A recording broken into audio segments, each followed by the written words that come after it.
विश्व भर में लोगों से कहना चाहता हूं, कम मेक इन इंडिया।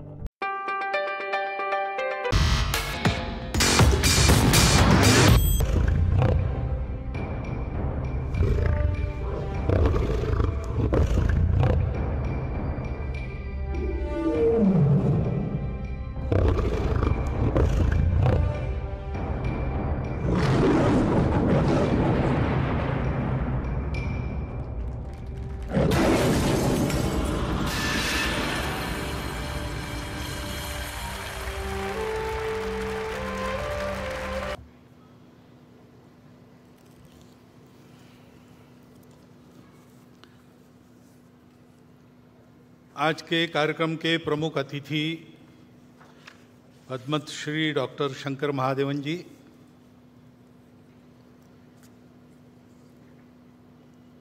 परम श्रद्धेय संतवृंद, माननीय सरकारवाह जी, विदर्भ प्रांत के माननीय संघ चालक जी, नागपुर महानगर के माननीय संघ चालक, माननीय सहसंघ चालक जी, उपस्थित अन्य अधिकारीगण, नागरिक सज्जन, माता भगिनी तथा आत्मीय स्वयंसेवक बंधु, वास्तव में हमारे प्रमुख अतिथि जी ने जो बात अपने भाषण में कही, उसके अलावा और कुछ कहने की, सोचने की जरूरत नहीं है। वो अच्छे गायक भी है और अच्छे वक्ता भी है, ये आज पता चला है हमको, परंतु मुझे तो बोलना पड़ेगा। लिखित भाषण मेरा चला गया है मीडिया में, उसमें से बातें आएंगी, परंतु कुछ बातें आपके सामने यहाँ से रखना ये आवश्यक हो जाता है, इसलिए मैं रख रहा हूँ। ये बात सही है और हम सब उसका अनुभव कर रहे हैं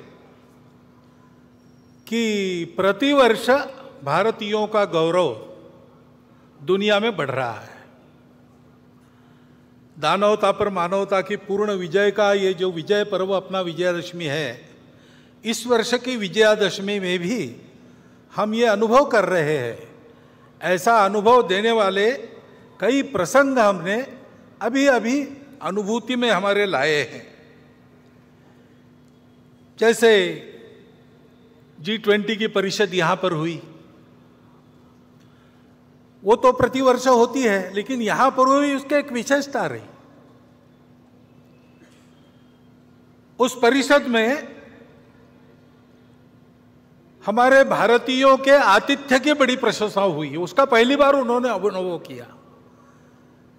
हमारे विविधता की सजी संस्कृति का गौरव उन्होंने अनुभव किया। केवल भूतकाल की बात नहीं, हमारी वर्तमान की जो उमंग भरी उड़ान है उसको भी उन्होंने प्रत्यक्ष देखा, दुनिया भर के देशों के लोगों ने। और हमारे मन की जो सद्भावना है, प्रामाणिक सद्भावना है, अफ्रीकन यूनियन को सदस्य बनाने में पहले ही दिन परिषद का घोषणा पत्र एक मत से कराने में, और हमारी राजनीतिक कुशलता भी उन्होंने देखी, हमारी प्रामाणिक सद्भावना भी उन्होंने देखी। विशेषकर आर्थिक विषयों पर केंद्रित जो परिषद होती थी, उसमें पहली बार वसुधैव कुटुंबकम की बात कही गई। महिलाओं के उन्नति की, महिलाओं के नेतृत्व की बात कही गई, और वो मानव केंद्रित बात हो गई। उसमें करुणा के ग्लोबलाइजेशन की बात भी यहां जो C20 हुआ था वहां रखी गई थी। ऐसा एक प्रसंग हमको एक झलक देके गया कि हमारा स्थान आज दुनिया में क्या बना है। हमारे नेतृत्व के कारण भारत का एक विशिष्ट स्थान दुनिया के अग्रणी देशों में बन गया। इसको हमने अनुभव किया। ऐसा अभिनंदनीय कार्य हमारे सामने हुआ है। और केवल उसी इसमें नहीं, हमारे खिलाड़ी भी इस बार आशियाई खेल हुए, 100 से अधिक, इस भाषण को लिखते तक 107 पदक, 28 स्वर्ण, रौप्य पदक 38 और 41 कांस्य हमारे खिलाड़ियों ने जीते। हमारा देश सब क्षेत्रों में आगे बढ़ रहा है, ये हम देख रहे हैं। आर्थिक स्थिति भी हमारी, हम 5वें नंबर पर 10वें से ऊपर उठकर आ गए इकोनॉमी। डिजिटल टेक्नोलॉजी का हमने उपयोग किया गरीबों के कल्याण में, सारी योजनाएं नीचे तक पहुंची, उसके लाभ, ये सारी बातें हमने की। स्टार्टअप्स की क्रांति जैसे हो गई सभी क्षेत्रों में, केवल टेक्नोलॉजी में नहीं, कृषि हो, स्पेस हो, डिफेंस हो, सर्वत्र। यह बड़ा आनंद लगता है कि हाँ आगे बढ़ रहे हैं, और केवल भौतिक बातों में नहीं, ये वैश्विक प्रयोजन के सिद्ध करने वाले आदर्शों के आधार पर होती है। उनको हम देखते, उनका अनुकरण करते, तब आगे बढ़ते।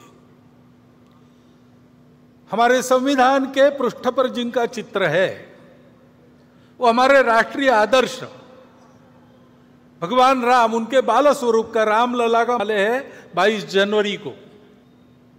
उसमें सब लोग तो धीरे धीरे बाद में जाएंगे अपने अपनी, हम अपने अदा के प्रति को ध्यान में रखते हुए ऐसा आत्मीयता का, सर्वसमावेशकता का, समरसता का, प्रेम करने, ऐसे छोटे छोटे कार्य प्रसंग भारत का, और इसलिए ध्यान में आता है। शिक्षा देने वाले भगवान महावीर जी का 2550वां वर्ष हम संपन्न कर रहे, 50वां वर्ष हम संपन्न कर रहे। महर्षि दयानंद सरस्वती जिन्होंने अपने मूल की ओर खींचा और उसकी स्पष्ट और यथार्थ कल्पना दी, रूढ़ी कुरीतियों को बाजू रखकर वास्तविक अर्थ क्या है। ऐसे ही रानी दुर्गावती,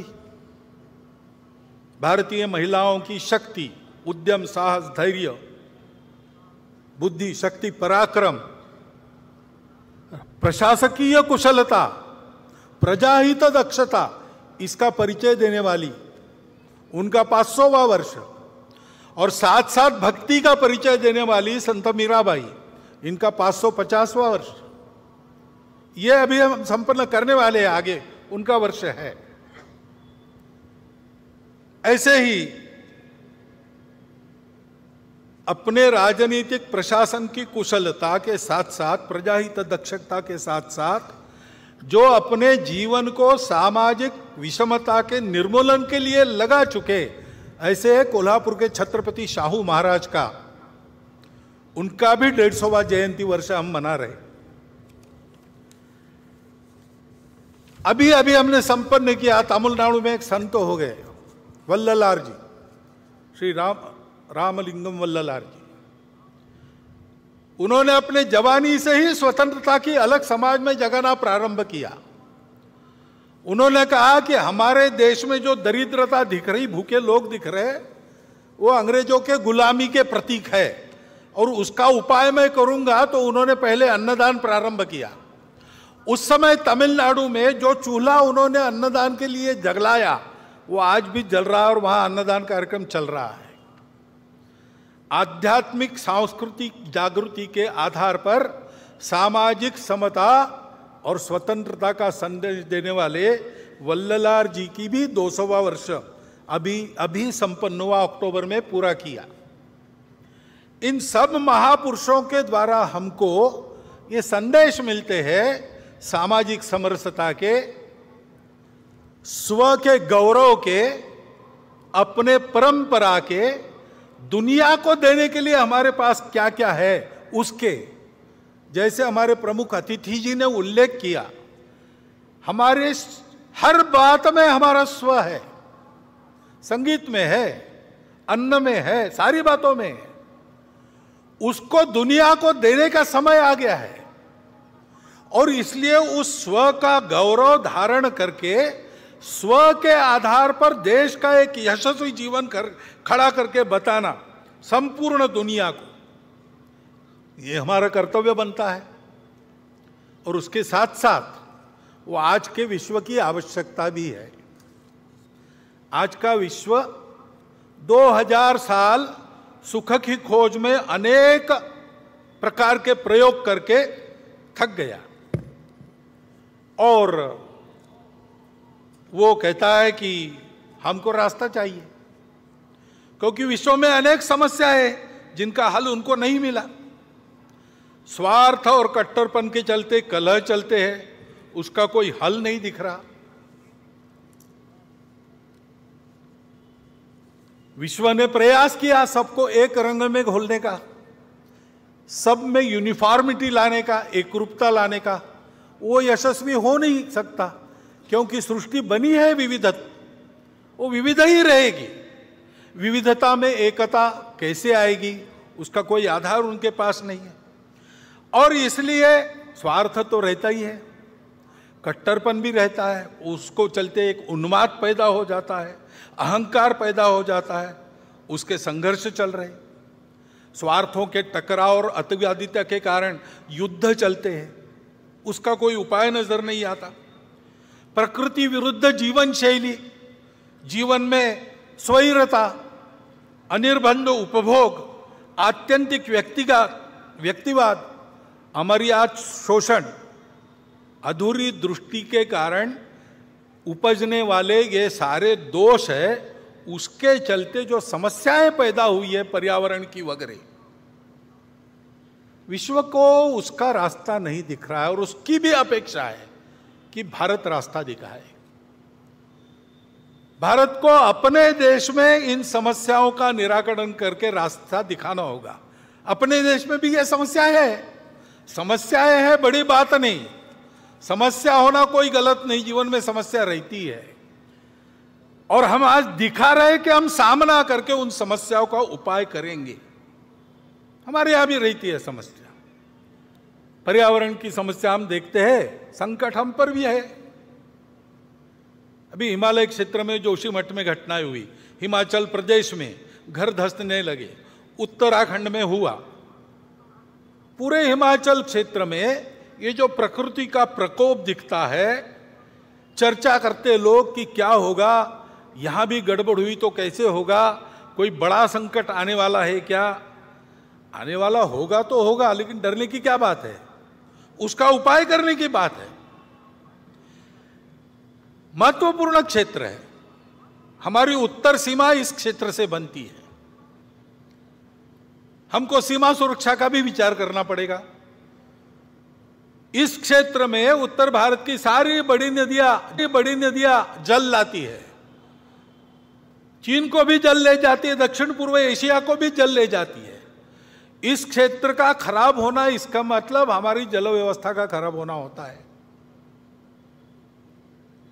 तो जल सुरक्षा का भी विचार करना पड़ेगा, पर्यावरणीय स्वास्थ्य का भी विचार करना पड़ेगा।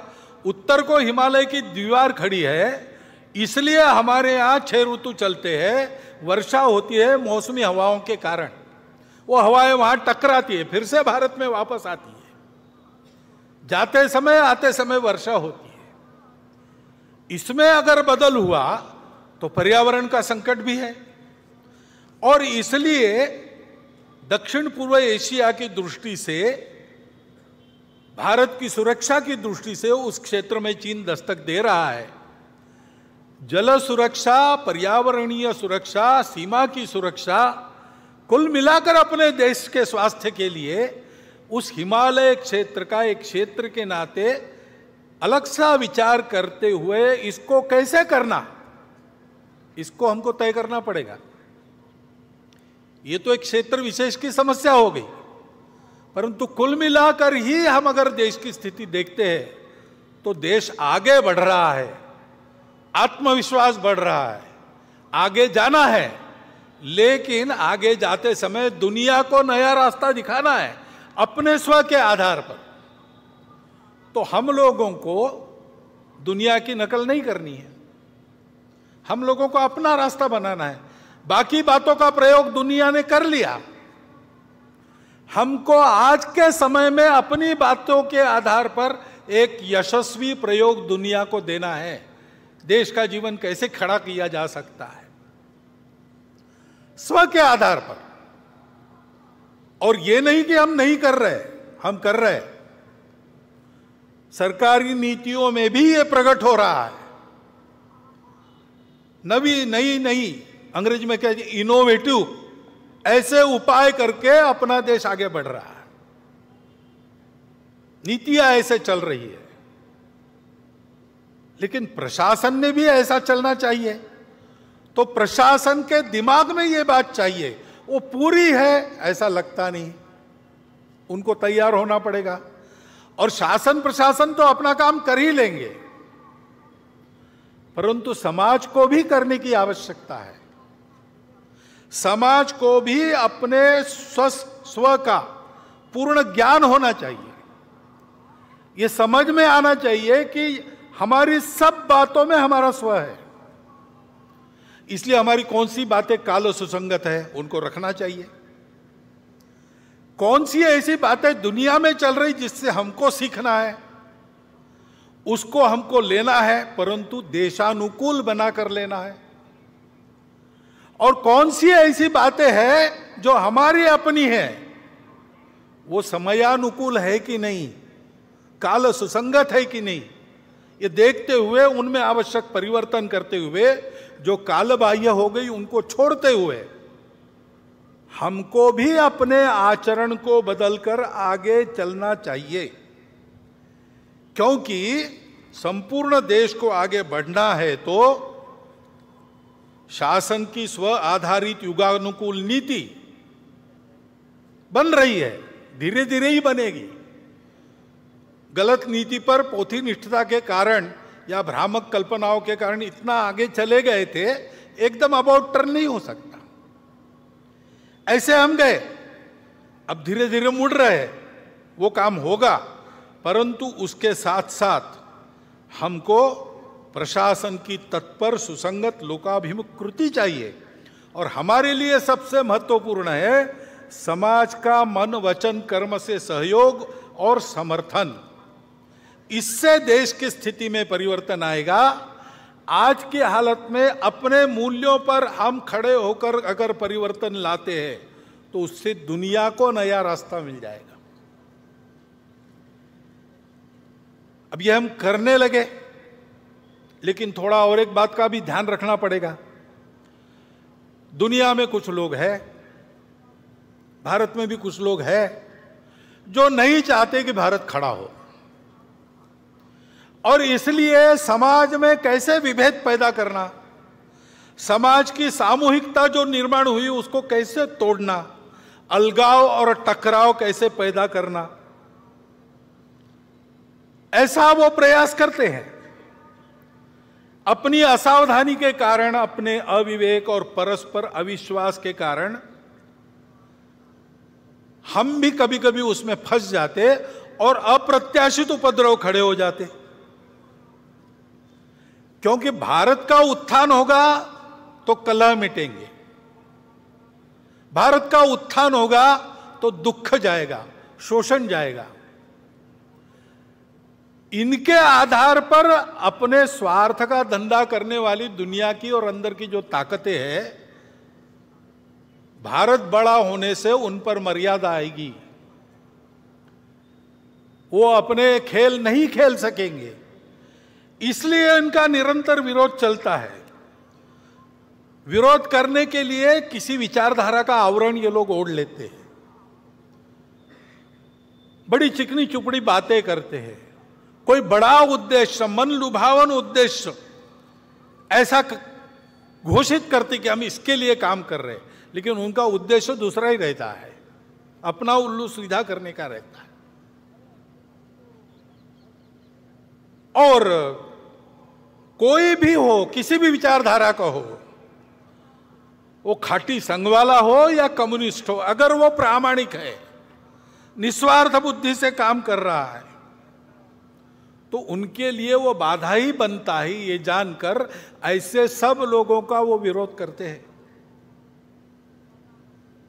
अभी एक नया नाम उनका चलता है दुनिया में, कल्चरल मार्क्सिस्ट या वोक, यानी जगे हुए, वोकिज्म, ऐसे शब्द चलते हैं। नाम तो मार्क्स का लेते हैं, लेकिन 1920 में ही उन्होंने समझा कि मार्क्स ने जो भविष्यवाणी की वैसा होने वाला नहीं है, तो वैसा होने के नाम पर हमारे हाथ में पूरी दुनिया की पकड़ आ जाए, इसलिए तब से ही उन्होंने अपना उद्योग प्रारंभ किया है। इसलिए उसी समय उन्होंने मार्क्स की बातों को भुला दिया और आगे बढ़ रहे। और आजकल वो जो कहते हैं और बोलते और बताते हैं, विश्व की सारी सुव्यवस्था का उनका विरोध है। विश्व में मांगल्य का, संस्कार का, संयम का उनका विरोध है। अनिर्बंध स्वैराचार का वो पुरस्कार करते हैं। ये पुरस्कार सहज हो जाए, जोर से हो जाए, इसलिए माध्यमों को और अकादमियों में अपना वर्चस्व स्थापित कर उनका उपयोग करते हैं। देश की शिक्षा को भ्रष्ट करते हैं, देश के संस्कार को भ्रष्ट करते हैं, राजनीति, सामाजिक वातावरण, इन सब को भ्रम और भ्रष्टता का शिकार बनाते हैं। असत्य, विपर्यस्त और अतिरंजित वृत्त के द्वारा ये भ्रम और द्वेष फैलाना, भय फैलाना आसान हो जाता है। उसके चलते जो झगड़े बनते हैं, उन झगड़ों में उलझाकर समाज को अपनी पकड़ में लाना, अपनी अधिसत्ता में फांसना, ये वो करते हैं। किसी भी राष्ट्र की जनता में ऐसी अनास्था, दिग्भ्रम, परस्पर द्वेष उत्पन्न करने वाली ये जो प्रणाली है ना, अपने यहाँ चाणक्य नीति में उसका नाम है मंत्र विप्लव। विष से एक आदमी मरता है, बाणों से एक को ही मार सकते हैं, लेकिन मंत्र विप्लव से प्रजा सहित राजा का नाश होता है, ऐसी उक्ति है। ये इन लोगों से हमको ध्यान रखना पड़ेगा, बचना पड़ेगा। राजनीतिक स्वार्थों के लिए अपने प्रतिस्पर्धी को पराजित करने की जो उद्योग चलते हैं, उसमें इन शक्तियों के साथ गठबंधन करने का अविवेक भी चलता है। यह अपेक्षित नहीं है, लेकिन होता है। और समाज में अगर आत्मविस्मृति है, समाज में अगर अनेक प्रकार के भेद है, आपस में लड़ाई है, स्वार्थों की प्रतिस्पर्धा है, ईर्ष्या है, द्वेष है, तो फिर उनका काम आसान हो जाता है। और इसलिए इन आसुरी शक्ति को बल न बढ़े, ऐसा हमको देखना है। हम इधर उधर की घटनाएं देखते हैं तो ये सहज बात ध्यान में आती है कि ऐसा कुछ है। अभी मणिपुर की परिस्थिति को लेकर अभी शांत हो रही है, लेकिन ये आपस में झगड़ा कैसे हुआ? बहुत वर्षों से वहां मणिपुरी मैतेई और मणिपुरी कुकी वो साथ में रहते हैं, अचानक कैसे झगड़ा हुआ? सीमा लगत क्षेत्र है वो भारत का, वहां पर ऐसा होना, वहां पर अलगाव की बातें खड़ी होना, वहां पर ऐसे आपस में झगड़े होना, इससे किसका फायदा है? बाहर की शक्तियों का भी फायदा है। बाहरी लोग थे क्या करने वाले? मजबूत सरकार है और तत्पर भी है। स्वयं गृह मंत्री वहां जाकर बैठे 3 दिन, और मिनिस्टर जाके वहां 15-15 दिन रहे, सारा प्रयास किया। वहां की सरकार चाहती नहीं, देश की सरकार प्रतिबद्ध है। ऐसे होकर भी चलता रहा, क्योंकि शांति का प्रयास होता है और सफल हो रहा, ऐसा देखते देखते ही कोई हादसा करवा दो तो फिर से दूरी बढ़ती है, फिर से द्वेष बढ़ता है। ये करने वालों के पीछे कौन थे? ये गुस्सा भड़काने वाले लोग कौन थे? ये हम देखते हैं तो ध्यान में आता है कि इसमें ये हो नहीं रहा है, ये कराया जा रहा है, और इसलिए बहुत काम करना पड़ेगा। बहुआयामात्मक काम करना पड़ेगा। वहां लोगों के मन टूट गए। केवल शांति का प्रश्न नहीं, अब समाज को जोड़ने का भी प्रश्न है। संघ के स्वयंसेवक पहले से अंत तक वही करते रहे, आज भी कर रहे हैं। सबकी सेवा कर रहे हैं, समदृष्टि से सबको देख रहे हैं, सबके पास जा रहे हैं, सबसे बात कर रहे हैं शांति रखने की। और ऐसी परिस्थिति में भी समाज में टूटन पैदा न हो, इसके लिए उस परिस्थिति में भी अपनी जान हथेली पर रखकर काम कर रहे हैं। स्वयं को उस उकसावे में, उस भड़काने वाली परिस्थिति में दिमाग पर बर्फ रखकर उन्होंने काम किया है। हमको उन स्वयंसेवकों पर गर्व है, जैसा काम उन्होंने मणिपुर में किया। इतना बड़ा काम उन्होंने किया है। उनके कार्यों पर और उन स्वयंसेवकों पर, दोनों पर हमको गर्व है। लेकिन वहां सबको काम करना पड़ेगा। सरकार की इच्छा शक्ति तो है ही, उसके साथ साथ प्रशासन की कृति, जैसा मैंने कहा, उसको लाना पड़ेगा। सक्रियता, कुशलता दिखानी पड़ेगी। अविश्वास को, खाई को पाटने में प्रबुद्ध नेतृत्व को भी वहां के भूमिका बनानी पड़ेगी। लंबा काम करना पड़ेगा। ऐसी अनेक घटनाएं हम देखते हैं। इसका उत्तर क्या है? उसका उत्तर यही है, परस्पर टीका टिप्पणी में न उलझते हुए हमको एकता की ओर बढ़ना पड़ेगा। हर परिस्थिति में यह एकता का भान समाज के विवेक को जागरूक रखता है। चंगुलों में समाज फंसता नहीं, षड्यंत्रों के अधीन नहीं होता। उसका कारण यह एकता ही है। संविधान में इसी एकता को, एकात्मता को एक मार्गदर्शक तत्व के नाते उद्धृत किया है। डॉक्टर अंबेडकर साहब ने संविधान संसद में देते समय जो 2 भाषण किए हैं, उन भाषणों को हम ध्यान से पढ़ते हैं तो हमको ध्यान में आता है कि उसमें भी यही संदेश है बंधुभाव का। उसको कैसे लाना? दुनिया को देखते हैं तो दुनिया के देशों ने कुछ मानव निर्मित आधार खोजे एकता के। कहीं पर एक रिलीजन आधार बना, कहीं पर एक भाषा आधार बनी, कहीं पर समान आर्थिक हित आधार बने, जिसके आधार पर और उन्होंने एकता लाई। लेकिन ध्यान में आता है कि आधार टिकाऊ नहीं है और वो देश, उसमें बहुत ज्यादा विविधता नहीं है। उन देशों को यह समझ में नहीं आता है कि भारत में इतनी भाषाएं, इतने पंथ संप्रदाय, इतने खान पान रीति रिवाज, इतने दूर दूर के अलग अलग भौगोलिक परिस्थिति वाले प्रांत होने के बाद भी सदियों से भारत एक होकर चल रहा है। उसका आधार क्या है? उनको समझ में नहीं आता। उनको आश्चर्यचकित करती है ये बात और उनको आकर्षित भी करती है। इसलिए वो लोग आते हैं भारत में, आकर कहीं ना कहीं ये बोल जाते हैं कि भारत से मनी सीखनी चाहिए, सारे दुनिया को उसकी जरूरत है, भारत सिखाएगा। इसका आधार क्या है? हमारी इस एकता का आधार क्या है? हमारी एकता का आधार है हमारी सर्वसमावेशक संस्कृति, जो किसी को पराया नहीं मानती, विविधताओं को वो अलगाव नहीं मानती, विविधता को वो श्रृंगार मानती है, उसका उत्सव करती है, उसका स्वीकार करती है। यह हमारी सर्वसमावेशक संस्कृति हम सबको जोड़ती है और केवल जोड़ती नहीं है, हमको सिखाती है तुम अकेले नहीं हो, तुम्हारा कुटुंब है। तुम्हारा कुटुंब अकेला नहीं, तुम्हारा गांव है। तुम्हारा गांव अकेला नहीं, तुम्हारा जनपद है। ऐसा करते करते जनपद से देश, देश से राष्ट्र, राष्ट्र से अंतरराष्ट्रीयता, वसुधैव कुटुंबकम तक विश्व के साथ एकात्मता, जड़ चेतन सारा विश्व।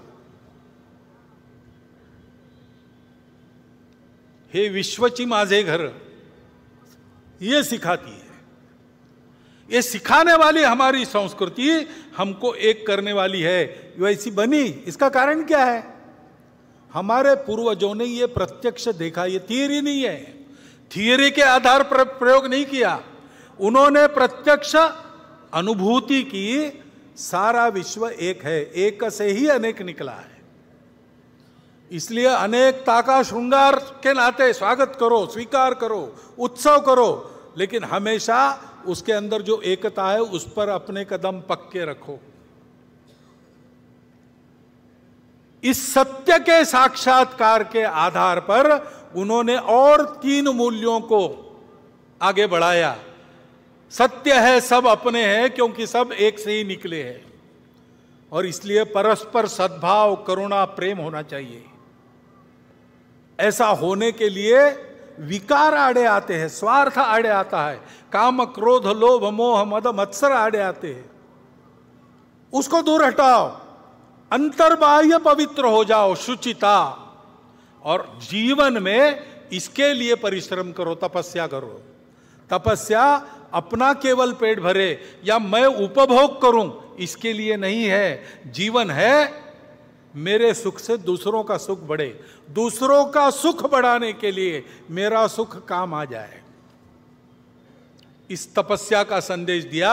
उन्होंने कहा कि ये जो 4 मूल्य है इसकी चौखट में रहना, ये जो आचरण है ये धर्म है, इसको धर्म कहते हैं। सत्य, करुणा, तपस और शुचिता, इस धर्म के आधार पर जो आचरण करना है वो तो बुद्धि से नहीं होता, वो आदत से होता है। और इसलिए आदत बनाने वाले संस्कार जिसमें है, ऐसी जीवन पद्धति दी, उससे हमारा स्वभाव बना। पीढ़ी दर पीढ़ी छोटी छोटी कृतियों में से उस आदत का हम अभ्यास करते हैं और एक स्वभाव वाले बनते हैं। वो हमारी संस्कृति है। उत्तर से दक्षिण, पूरब से पश्चिम, अखंड भारत में, जो अखंड भारत था उसमें आज भी कहीं भी जाओ एक आपको रीति मिलेगी। दुकान में जाएंगे, आप कुछ खरीदेंगे तो ऊपर से मुट्ठी भर वैसे ही डाल देंगे। चावल खरीदा 1 किलो, 1 चिमटी और डाल देगा। आम खरीदे 100, 5 ऊपर मिल जाएंगे, उसका पैसा नहीं देना पड़ता। वो क्यों मिलता है? क्योंकि वो दुकानदार सोचता है गलती से मेरे से कम न चला जाए, मैंने कीमत ली है, मैं पूरा दूंगा। ये चलता है, केवल भारत में चलता है, अखंड भारत के क्षेत्र में। कहाँ है? किसी ग्रंथ में लिखा है? इस विषय को लेकर प्रवचन होते हैं? ये पीढ़ी दर पीढ़ी हर घर में, हर गांव में आदत लगाई गई, वो चल रही है। उससे हमारा ये स्वभाव बना है, ये हमारी संस्कृति है। ये संस्कृति ऐसी रहे, फलती फूलती रहे, इसलिए जिन लोगों ने अपना खून पसीना बहाया, इस संस्कृति का आचरण करने वाले समाज के संरक्षण के लिए बलिदान दिए, उद्यम किया, पराक्रम किया, वो सब महापुरुष हमारे आदर्श है। उनके व्यवहार का हम अनुकरण करते हैं। और ये सब ऐसे हुआ, उसका और एक कारण है, और सबसे महत्वपूर्ण कारण है, हमारी भारत माता सुजल सुफल मलयज शीतल थी, इसलिए हम समृद्ध थे। और तीनों ओर से पर्वतमालाएं, उस पूरे को पहले हिमालय कहा जाता था, और तीनों ओर से सागर। ऐसी सुरक्षितता के परिस्थिति में थे, हम सुरक्षित थे, इसलिए हमको लड़ाई झगड़े का काम नहीं पड़ा, हमको जीवन के लिए संघर्ष बहुत ज्यादा नहीं करना पड़ा। हमने फुर्सत का उपयोग सत्य की खोज के लिए किया। जहां दुनिया बाहर का सच देखकर उतना ही देखकर रुक गई, वहां हमने उसके परे जाकर अंदर के सत्य को खोजा, तब हमको वो सत्य मिला, विश्व की एकता का। तो हमारे भारत माता का उपकार है, उसकी भक्ति, वो हम सबको जोड़ती है। हम रहे ना या ना रहे, भारतीय रहना चाहिए। यह सब पर लागू है, सब जातियों पर लागू है, सब पंथ संप्रदायों पर लागू है। हमारे देश में इतने सारे पंथ संप्रदाय है पहले से, विदेशी आक्रांताओं के कारण और भी कुछ आ गए, चलो रह गए हमारे यहाँ। हम सर्वसमावेशक है, हम सबको स्वीकृत करते हैं, सबके लिए लागू है भारत माता की भक्ति। हम सबके पूर्वज वही है, समान है। समान पूर्वजों का गौरव, उनके आदर्शों का अनुकरण और इस सर्व समावेशक, सबको स्वीकार करने वाली, संस्कार देने वाली, भद्रता सिखाने वाली, सत्य, करुणा, शुचिता और तपस के चौखट में चलने वाली संस्कृति को स्वीकार करके चलना, यही हमारे एकता का आधार है। उसी से एकता निकलती है। स्वार्थ के आधार पर एकता होती है क्या? तुम मुझे ये दो, मैं तुम्हें वो दूंगा, ये सौदा कितने दिन चलेगा? ये चलता नहीं। राष्ट्र की एकता सौदों के आधार पर नहीं होती। राष्ट्र की एकता अपनेपन के कारण होती है। वो स्थायी अपनापन इन तीन बातों से हमको मिलता है, लेन देन से नहीं मिलता है। बहुत लोग मिलते हैं, वो चिंतित है। देश में जो छोटी मोटी घटनाएं होती है, ऐसी छोटी मोटी ही होती है, लगभग पूरे समाज में एकता का वातावरण है, लेकिन उसको तोड़ने का प्रयास तो हो रहा है। इसलिए वो चिंतित है। आकर मिलते हैं, कहते हैं कि ये फितना फसाद और कितान ठीक नहीं, यानी आपस में संघर्ष ठीक नहीं, एक दूसरे को मारना ठीक नहीं, हिंसा ठीक नहीं है, विवाद ठीक नहीं है। उसके जगह सुलह, सलामती और अमन पर चलना चाहिए। आपस में बात करनी चाहिए, सुरक्षित रहना चाहिए, शांति से रहना चाहिए। ये बात ठीक है, ऐसे ही चलना चाहिए। उसको करना है तो ये बात ध्यान में रखनी पड़ेगी कि हम लोग दिखने में अलग है, वास्तव में अलग नहीं है। हमारी पूजाएं अलग अलग है, भाषाएं अलग अलग है। हो सकता है पूजाएं एक दो बाहर से भी आई हो, दिखने में हम अलग है, लेकिन अलग अलग लोगों को यहां एक होने की बात ही नहीं है, जो पहले से एक थे और जिनमें ये सारी विविधता का पूर्ण स्वीकार पहले से था। ऐसे हम एक लोग हैं। अपनी एकता के इन तीन सूत्रों को भूल गए, इसलिए आज आपस में हम एक दूसरे को अलग अलग मान रहे हैं। वो भूलना और अपनी एकता को याद करना, ये करेंगे तब हम जुड़ेंगे। उसी आधार पर हमको फिर से जुड़ना है। हमारी समस्याएं हैं, आपस में हमारे है कुछ विवाद हो सकते हैं। विकास चल रहा है तो विकास में हमको कुछ चाहिए, ज्यादा चाहिए, मुझे चाहिए, यह स्पर्धा है। मन वचन कर्म से सारा समाज ऐसे ही चल रहा है, ऐसा नहीं है। आप तो ऐसा कहते हैं लेकिन वहां तो वैसा होता है, ये परिस्थिति है। सबका ऐसा नहीं है, लेकिन जिनको ऐसा होना है और देश को ऐसा बनाना है, उनको ध्यान में रखना पड़ेगा कि पहले ये सब ठीक हो, बाद में हम एक होंगे, ये बात नहीं चलेगी। क्योंकि ये सब ठीक नहीं, इसका कारण हमने उस अपनेपन को भुला दिया, यही है। और इसलिए पहले हमको अपने में उस अपनेपन को रखना पड़ेगा। ये सब होता है तो भी क्षोभ नहीं होना चाहिए, अविवेक, असंतुलन नहीं होना चाहिए। ऐसे टर्बुलेंस में भी हमको अपना दिमाग ठंडा रखकर सबको अपना मानकर चलना पड़ेगा। धीरे धीरे सबको अपने साथ चलाना पड़ेगा। अपनेपन की दृष्टि आ गई तो उसके आधार पर इन सारी बातों के समाधान होंगे, अन्यथा दूसरा कोई समाधान नहीं।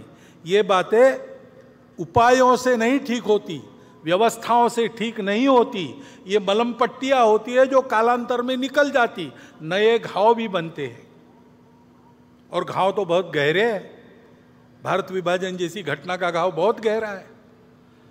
लंबी परंपरा चली अपनी, जो संघर्ष की, उसके चलते मन में एक दूसरे के प्रति कितना अविश्वास है, उसके चलते बातें भी होती है, उल जलूल बातें होती है, धमकाने की बातें होती है, चैलेंज देने की बातें होती है।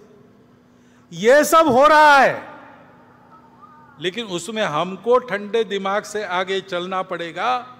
इस दृष्टि को जानना पड़ेगा, उस दृष्टि का प्रचार प्रसार इस परिस्थिति के ना पड़ेगा, तब एकता आएगी, तब ये सारे सवाल ठीक हो जाएंगे। और इसलिए इस परिस्थिति के चलते ये समझना चाहिए, समस्या सबकी है। कौन विकास नहीं चाहता और किसकी दौड़ नहीं है अपने विकास के लिए।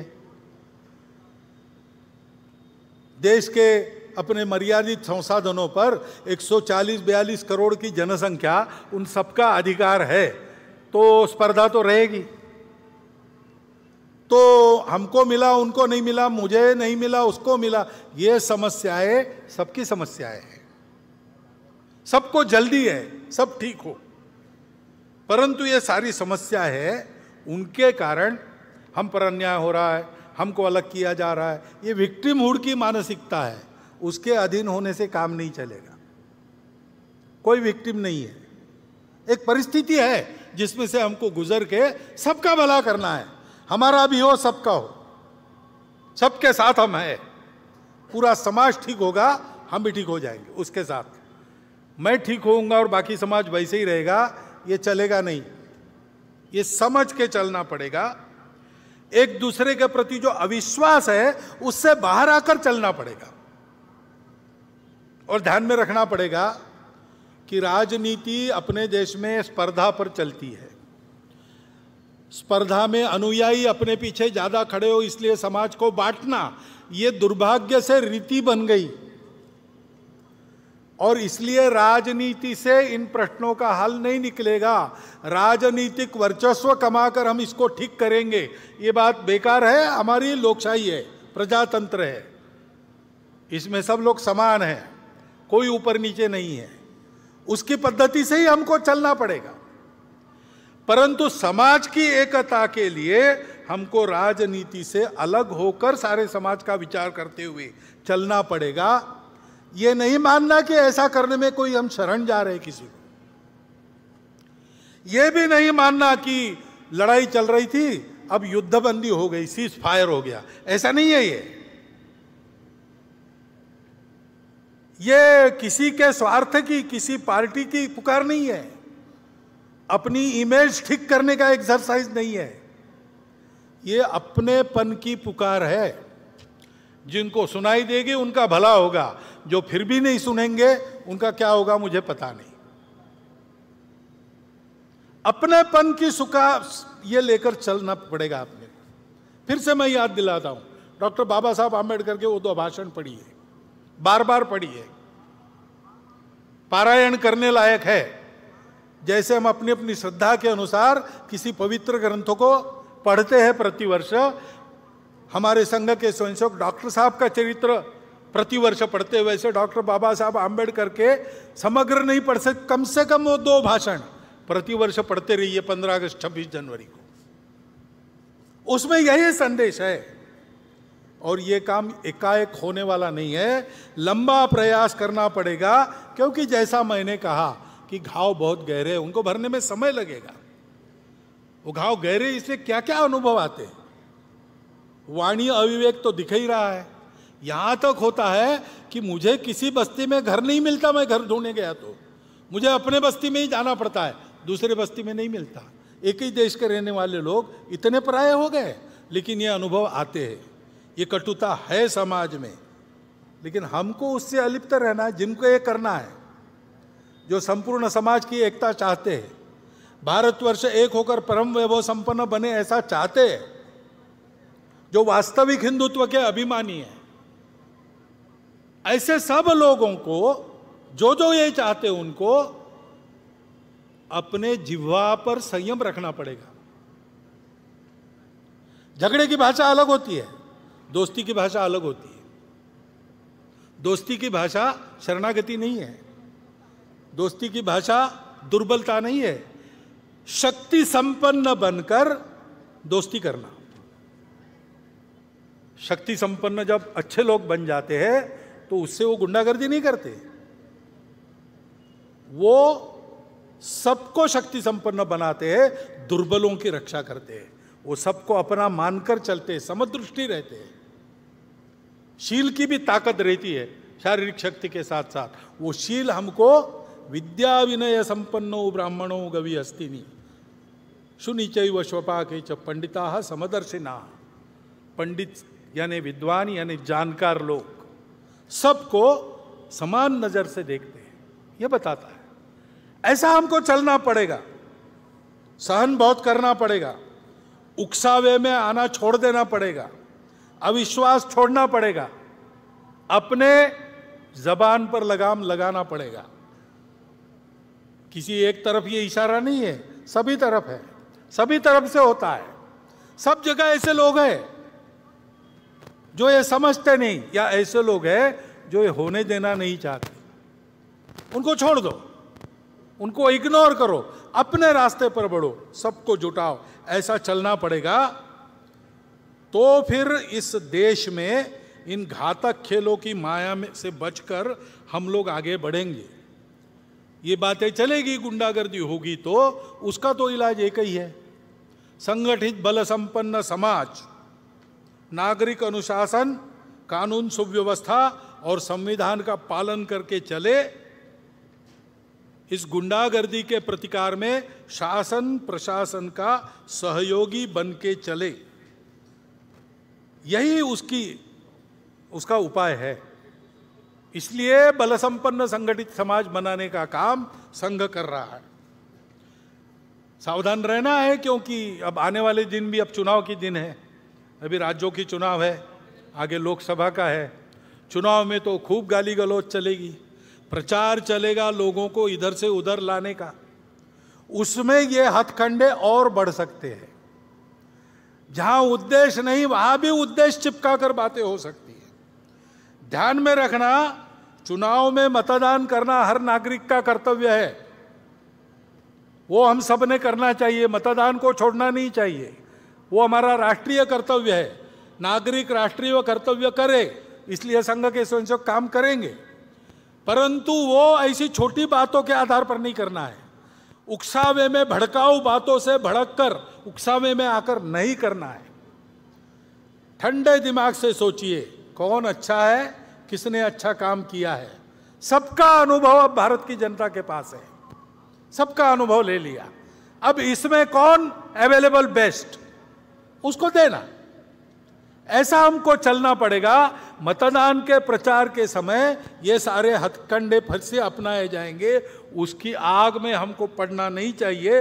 ये ध्यान रखकर हम आगे बढ़े। संघ ऐसे जाएगा। 1925 के बाद, 1925 को संघ शुरू हुआ, 2025 100 साल पूरे होते हैं। 26 तक वो हम शताब्दी का वर्ष, 100 साल पूरे होने बाद का वर्ष हम मनाएंगे। और इसलिए ऊपर निर्दिष्ट सभी बातों में संघ के स्वयंसेवक पहल करेंगे। संपूर्ण समाज में, आचरण में, उच्चारण में देश के प्रति अपनत्व, संपूर्ण देश के प्रति अपनत्व की भावना प्रकट हो। मंदिर, पानी, स्मशान में कई भेदभाव बाकी है तो वह समाप्त हो। परिवार के सभी सदस्यों में, कुटुंब के नित्य मंगल संवाद, संस्कारित व्यवहार के द्वारा समाज की सेवा होती रहे। सृष्टि के साथ संबंधों का आचरण अपने घर से पानी बचाकर, प्लास्टिक हटाकर और घर आंगन में और देश में हरियाली बढ़ाकर हो। स्वदेशी के आचरण से देश का भला होता है, देश आत्मनिर्भर होता है। आत्मनिर्भरता का कई प्रकार का प्रयास सरकार के द्वारा हो रहा है। समाज भी इसमें चले, स्वनिर्भर होना, स्वावलंबी होना, फिजूल खर्ची नहीं करना, देश में रोजगार बढ़ना और देश का पैसा देश के ही काम आना, ये स्वदेशी है। उस स्वदेशी का आचरण भी अपने घर से प्रारंभ होना चाहिए। कानून व्यवस्था और नागरिकता के नियमों का पालन हो। समाज में परस्पर सद्भाव और सहयोग की प्रवृत्ति सर्वत्र व्याप्त हो। इन सभी आचरणात्मक बातों का होना सब चाहते हैं, लेकिन छोटी छोटी बातों से प्रारंभ कर उनके अभ्यास के द्वारा इस आचरण को अपने स्वभाव में लाने का सतत प्रयास आवश्यक है। संघ के स्वयंसेवक को प्रयास स्वयं करेंगे और समाज को भी उस प्रभाव में जोड़ेंगे। अभावग्रस्त बंधुओं की सेवा, समाज की आपत्तियों में सेवा संघ के स्वयंसेवक नित्य करते रहे, आगे भी करते रहेंगे, लेकिन इस पर संघ के स्वयंसेवक आगे लगेंगे। उसकी तैयारियां उन्होंने प्रारंभ कर दी है। समाज हित में शासन सोचता है, प्रशासन और समाज शक्ति भी, समाज की सज्जन शक्ति भी कुछ करती है। उन सब में संघ के स्वयंसेवकों का योगदान रहेगा। समाज की एकता, सजगता और सभी दिशा में निस्वार्थ उद्यम, जनहितकारी शासन और जनोन्मुख प्रशासन, स्व के अधिष्ठान पर खड़े होकर परस्पर सहयोग पूर्वक प्रयासरत रहते, तब राष्ट्र बल वैभव संपन्न बनता है। और ऐसा राष्ट्र ही अपनी संस्कृति पर सबको अपना कुटुंब मानने वाली, तमस से प्रकाश की ओर ले जाने वाली, असत से सत की ओर ले जाने वाली और मर्त्य जीवन की से अमृत जीवन की सार्थकता तक बढ़ाने वाली संस्कृति, हमारी संस्कृति जैसी है वैसी जब वो संस्कृति होती है, तब वह राष्ट्र विश्व का खोया हुआ संतुलन वापस लाते हुए विश्व को सुख शांतिमय नवे जीवन का वरदान प्रदान करता है।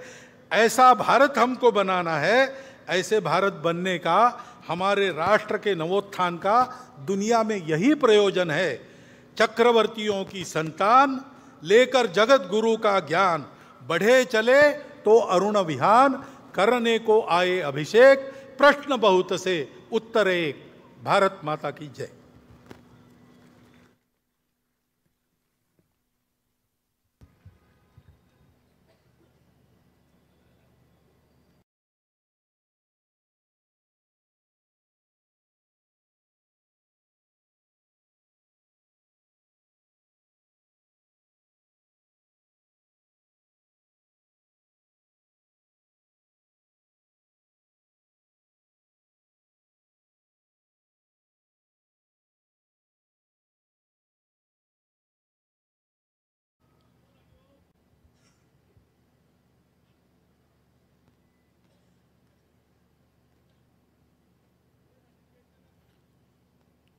संघ तक्ष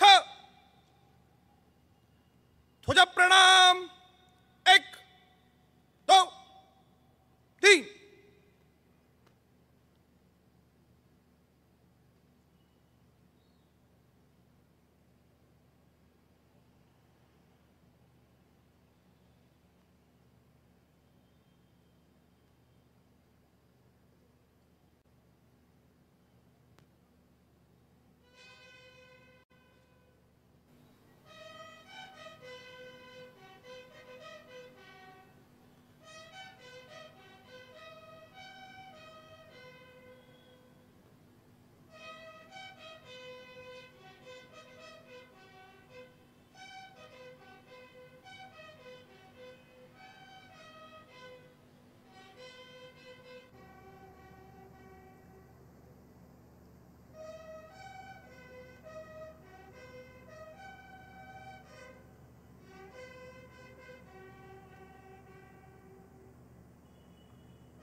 संघ वीर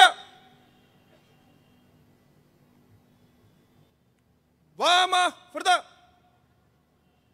आक्रम स्वस्थ